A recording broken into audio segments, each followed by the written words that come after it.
이제 현대 미술의 시작, 조금 이제 일반인들이 제일 어려워하는 게 아까 막 르네상스 미술이나 뭐 고전주의 미술까지는 그래도 좀 잘 이해하는데 왜 그러냐면은 걔네들 그림들은 어떻게 보면 지금까지 가장 많이 봤었고 익숙하기 때문인 것 같아요. 조금 더 다른 그림에 비해서.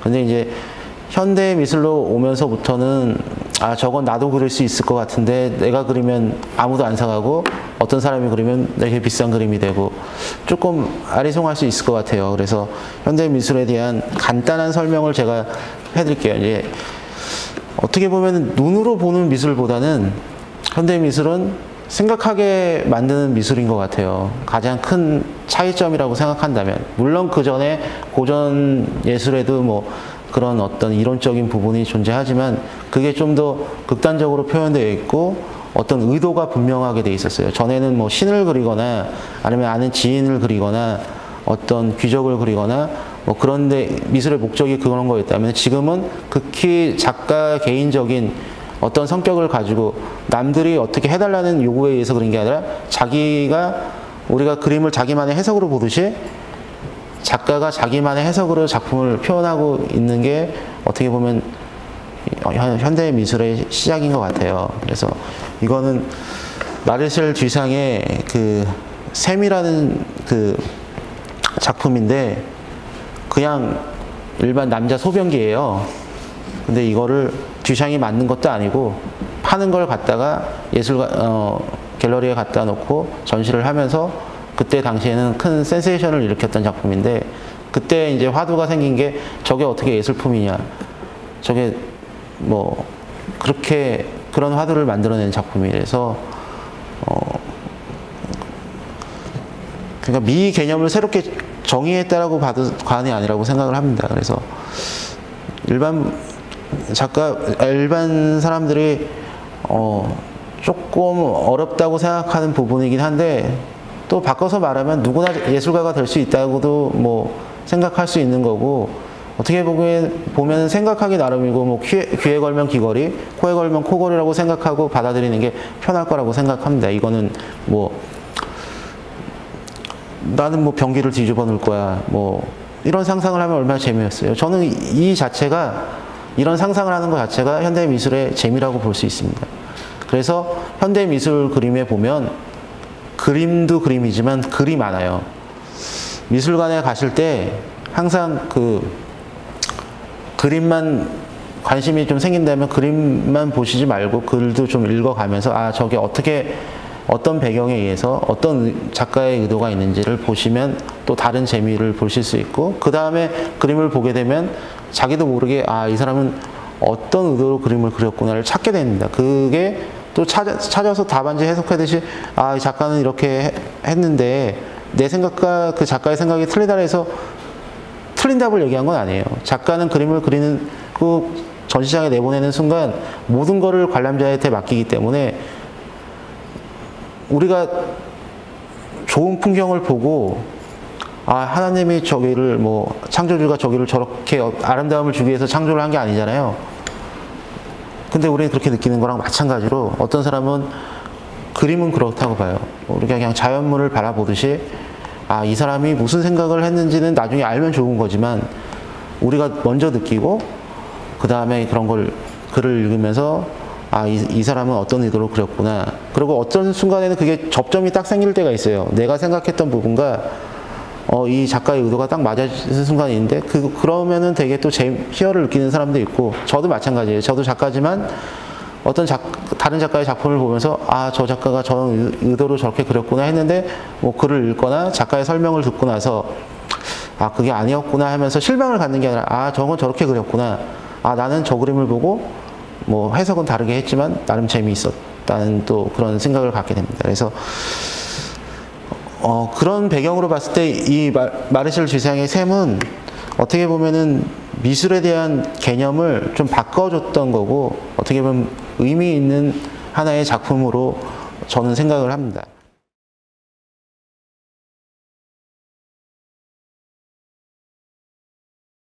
눈으로 보는 미술과 개념으로 보는 미술 이 두 가지로 이제 크게 뭐 그 밖에 여러 가지가 있겠지만 이제 제가 정의를 내리고 싶은데, 아까 이제 취향이, 아까 여기 보시면 취향의 뭐 생성, 이게 좀 말이 좀 재미없는데요. 자기 이제 취향이 생겼는데, 뭐 예를 들어서 내가 이게 그림이에요. 이 작가고 여기는 사진이고, 그 사진을 그리고 있는 과정을 찍은 사진인데, 거의 사진같이 그리는 그림인데, 이걸 극사실 회화라고도 하고 뭐 하이퍼 리얼리즘이라고 하는데, 모르겠어요. 제 친구들은 거의 이런 그림을 좋아해요. 제 친구 남자애들은. 그리고 조금 많이 이제 저랑 친하면서 그림을 많이 접했던 애들은 조금 고전주의를 좋아하고. 근데 이제 이런 그림을 좋아한다면은 이제 뭐 눈으로 봤을 때 어떤 그 신선함을 가져다 주는, 아니면 되게 평화로움을 주는 그림.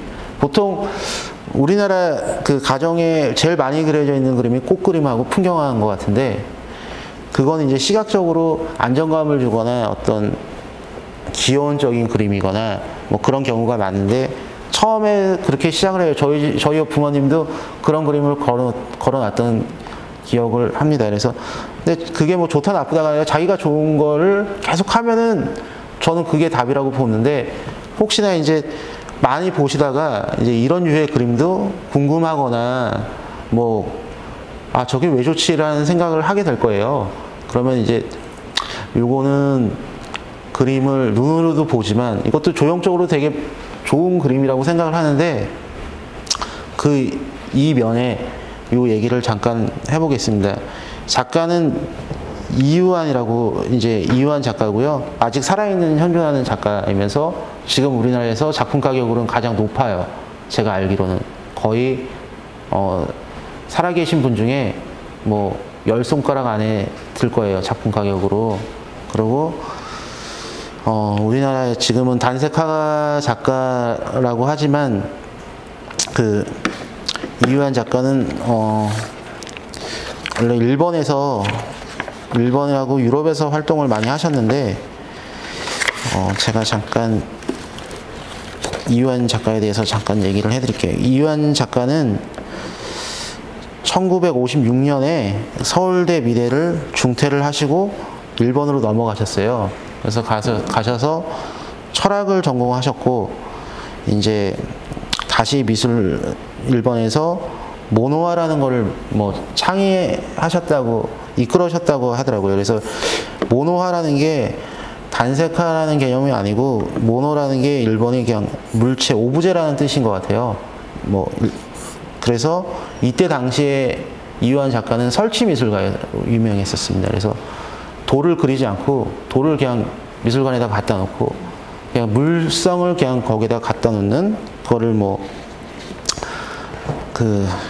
미니멀리즘이라고 하는데, 보통 해외 뭐 비슷한 얘기지만, 그리지 않고 그 물성을 갖다 놓음으로써 그 물성을 느끼게 하는 어떤 그런 작품을 하시다가, 이게 이제 점으로부터라는 작품인데, 우리가 점선면으로 그림은 이루어져 있는데, 평면 작업은 점을 찍는 순간부터 나는 그렸다라고 하는 의미로 점을 찍은 거거든요.